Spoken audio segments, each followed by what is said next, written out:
Welcome to Kidmissing TV. I'm your host, Angelina Wilson. This is a strange one. In a farm field, 6 miles north of the town of Otterbein, Indiana. Or Otterbein? Otterbein. Otterbein. A man was running his corn picker on October 8th, 1976, when he nearly ran into... Actually, he did. He hit a cardboard box 15 yards off County Road 200 South. And the box was heavy. He couldn't move it. But he had to move it because he had to finish his work. So he went home and got some help.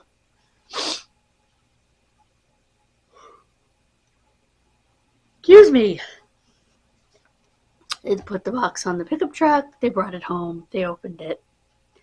And much to their horror and disbelief, they found something that they couldn't even have dreamed that they would find. And that was the decomposing remains of a woman. Fully clothed, wearing a double knit pantsuit with green two-tone button-down jacket and solid green slacks.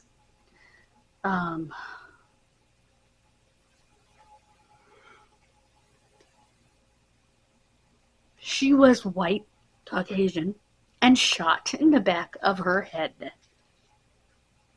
The coroner estimated her to be between 55 and 65 years of age, about 5 feet 2 inches tall and 160 pounds. She was a little chunky. With sandy, partially graying hair, she had a large scar due to a right-side radical mastectomy. As pointed out in a previous video by someone else in the case, a radical mastectomy means that not only did they remove all the breast tissue and the lymph nodes, they also removed the chest muscle, the chest wall muscle, which they very rarely do now. They will remove the entirety of the breast tissue and some lymph nodes. They very rarely remove the chest wall muscle.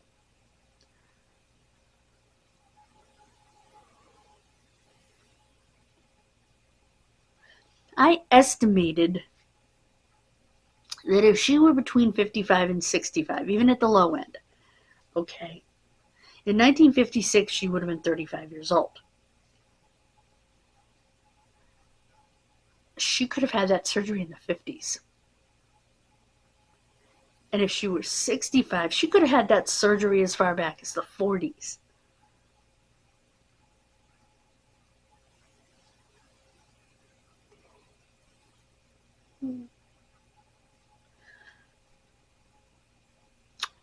She was killed approximately a week before she was found.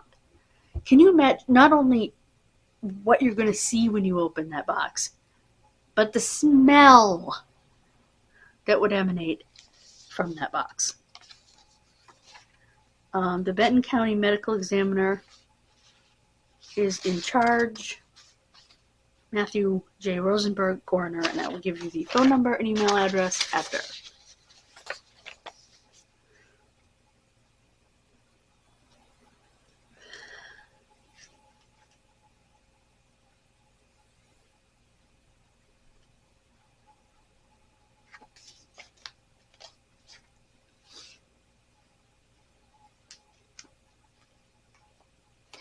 And his 16-year-old son was on a lawnmower when his dad's truck came up the drive with the box.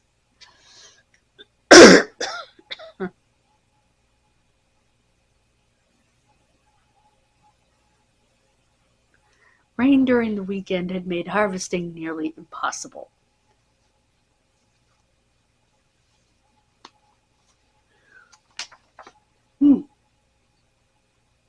Excuse me!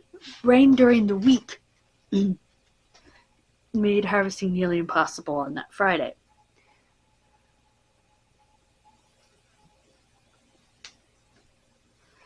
And he described the smell as being something else. Bet it was. Cutting the rope and the tape from the box, they revealed what looked like wads of plastic wrap bound together with knotted rope. And they pulled out a broken vial of perfume.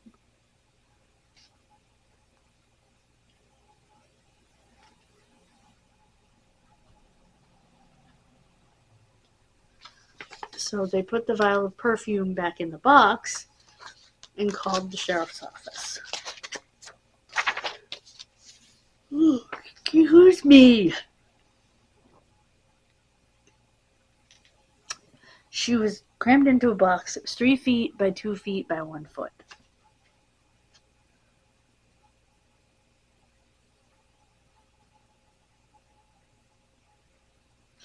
The man said, quote, "What they did to that little lady, they were bad people to get her in that box like that." Yeah, he's right. And here he is in his field.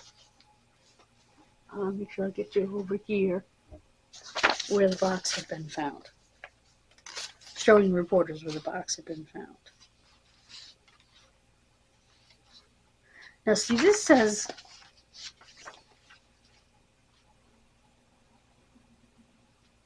he was 170 to 180 pounds at 5'2". She wasn't wearing any makeup. She had an upturned nose with a bump under the bridge. So it kind of pointed out with a little bump. Large ears, her hands were calloused, as if she worked.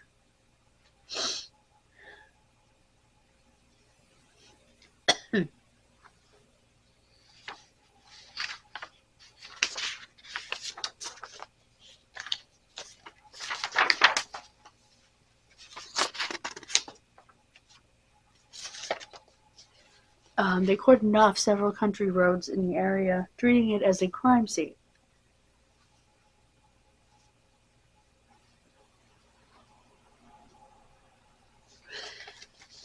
The farmer said, "I've never gotten over wondering what her family must have been going through, what they still must be going through." What a wonderful man.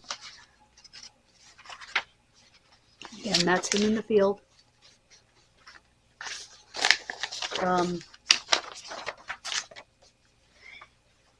It was reported that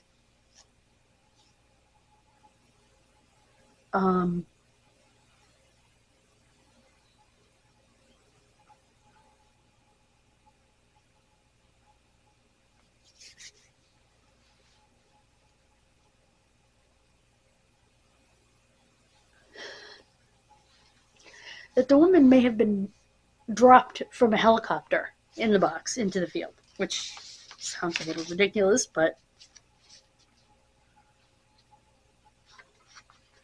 there wasn't a cold case in Benton County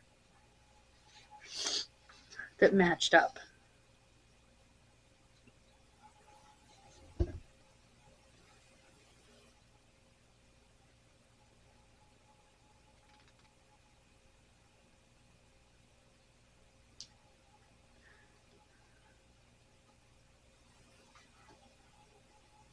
The police department in Ohio had found a copy of the October 9th, 1976 Journal and Courier with a story, the headline that read, "Body Stuffed in Box Left in Benton Cornfield." Coroner Rosenberger said police in Ohio were tracking a cold case that dated to a woman's death a year earlier that didn't match up with Benton County Jane Doe.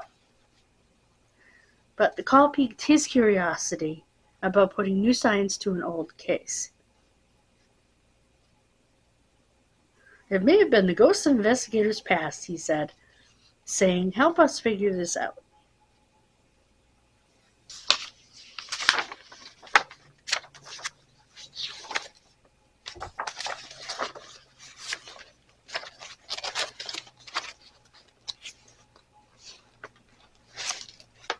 Dawn, what? Ooh. Stelly. Ugh. Steely. Okay.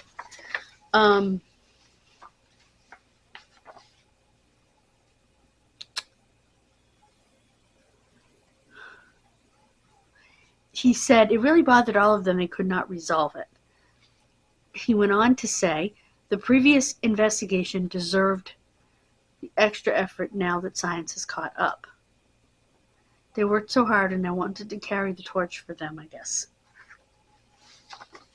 A team of graduate students on June 28th of, I don't know the year, must have been very recently, led by Krista Latham, director of the University of Indianapolis Human Identification Center, helped uncover Jane Doe's grave, which Rosenberger and a group of other county officials had pinpointed through coroner's reports, funeral home records, and bills submitted in 1976 to cover the $450 it took to bury her. The casket had disintegrated. The body was taken to Tippecanoe County Coroner's morgue before going to labs at the university, where it was being prepared for examination. It's going to take a few months for that. This is the drawing, which in the poster will be a couple of different pictures. That's one of them.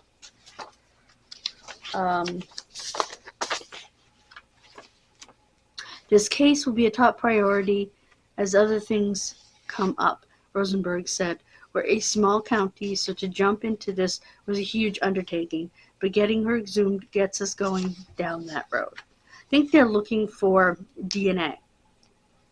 They expect the first round of DNA testing to cost around $3,000.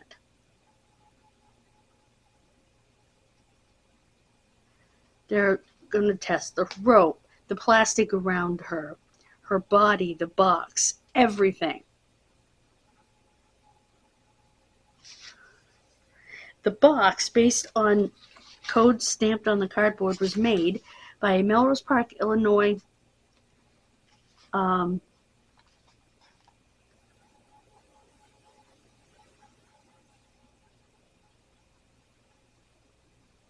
company and was distributed in Illinois, Indiana, Wisconsin, and Michigan, and primarily intended for moving. Another part of the box had handwritten notation, hall closet.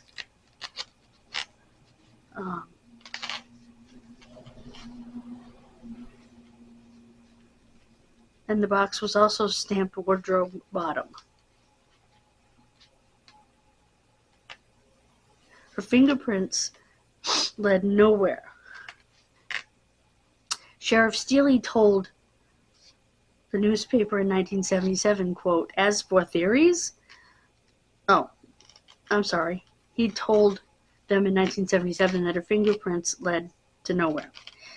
And Rosenberg said, as for theories, there's a wide variety that everyone has, possibly a mob hit. Was it one of those wrong place, wrong time things? Who knows for sure? We just know we had no missing cases around here at the time, and someone went way out in the middle of Benton County to leave her. Now, phone number. Oh, here's the exhumation.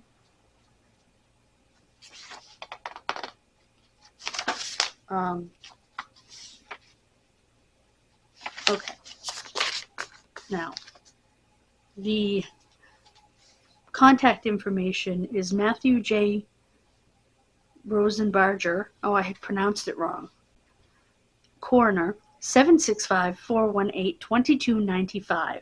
That's 765-418-2295. Benton.coroner@yahoo.com.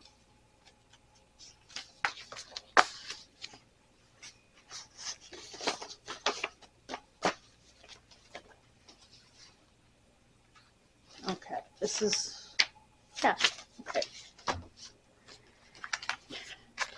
Thank you so much for joining me. God bless you. Have a wonderful rest of your day.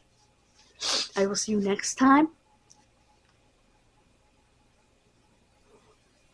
Excuse me, please remember, every missing, murdered, or unidentified person is someone's kid missing. God bless you. Bye, guys. Please subscribe.